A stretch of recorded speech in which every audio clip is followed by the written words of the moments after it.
Hello everyone, मैं doctor Premvati Yadav. हम फिर से क्वेश्चन सेशन स्टार्ट करते हैं। तो हमारा क्वेश्चन है, the septate uterus is form as a result of. मतलब क्या हो गया कि यूट्रस में जो सेप्टेट है वो किसका फॉर्म है। ठीक है, तो फ्यूजन ऑफ मुलेरियन डक्ट नहीं, अगर वो फ्यूज हो जाएगा तो सेप्टेट तो बनेगा ही नहीं। Incomplete infusion of the duct, ये भी गलत हो जाएगा हमारा।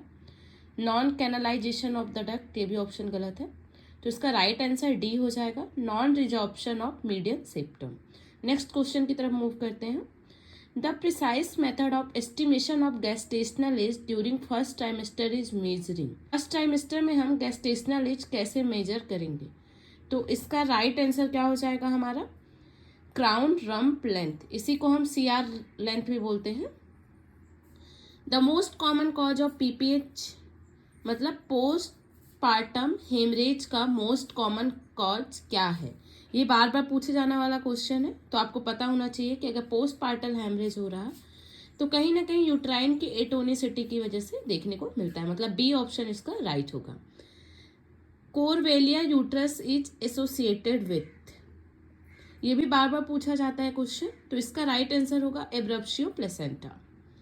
विच of the following is not associated with oligohydramnios, ये क्वेश्चन भी बहुत इंपॉर्टेंट है। ऑलिगोहाइड्रोमेनोस में क्या होता है हमारा, एमनियोटिक फ्लूइड इंडेक्स कितना होता है, अंडर 5, और वर्टिकल पॉकेट भी अंडर 2 होता है यहाँ पे। तो कौन सा ऐसा कॉज है जो ऑलिगोहाइड्रोमेनोस को कॉज नहीं करता है? तो इसका राइट आंसर क्या होगा, इंट्रायूट्राइन ग्रोथ रिटार्डेशन देखने को मिलता है, ये नहीं हो सकता। डाउन सिंड्रोम भी हो सकता है ऑलिगोहाइड्रोमेनोस की, जैसे रीनल एजेनेसिस भी देखने को मिल सकता है कि हमारी किडनी प्रॉपर अपेयर नहीं हुई है या तो अब्सेंट है किडनी की। बट ऑलिगोहाइड्रोमेनोस की वजह से हमें प्री रप्चर ऑफ मेम्ब्रेन देखने को नहीं मिलेगा, तो इसका राइट आंसर ए हो जाएगा। विच of the following is not a manifestation of pelvic relaxation, तो इसका राइट आंसर हो जाएगा हमारा यूट्राइन का रिट्रोवर्सन होना। What type of abnormal bleeding is associated with endometriosis, endometriosis के साथ कौन सा टाइप है जो एबनॉर्मल ब्लीडिंग हमें देखने को मिल सकता है? तो इसका क्या होगा, राइट आंसर इसका मेनोरेजिया ही है। Corpus luteal insufficiency can be diagnose from BBT, इसका राइट आंसर हमारा ए हो जाएगा।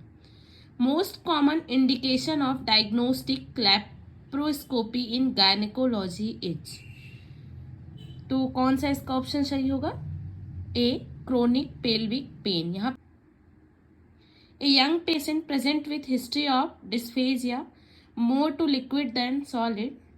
First investigation you will do, मतलब एक यंग पेशेंट आता है जिसको हिस्ट्री होती है कि खाना निगलने में दिक्कत हो रही है, सबसे ज़्यादा लिक्विड में, उसके बाद सॉलिड में, तो हम फर्स्ट इन्वेस्टिगेशन कौन सा कराना सही रहेगा इसके लिए? तो हम बैरियम स्वेलो कराएंगे, ये बहुत अच्छा इन्वेस्टिगेशन होगा, फर्स्ट इन्वेस्टिगेशन होगा हमारा। A blood stain discharge from the nipple indicates, ये बहुत ज़्यादा टाइम आ चुका है ये क्वेश्चन, तो इसको याद कर लीजिएगा। तो इसका राइट आंसर हमारा सी हो जाएगा, duct papilloma. The commonest site of oral cancer among Indian population is, तो इसका राइट आंसर हो जाएगा हमारा tongue. Bed sore is an example of, bed sore किसका एग्जाम्पल है? बेड सोर जो होता है हमारा वो ट्रॉपिक अल्सर का एग्जाम्पल है।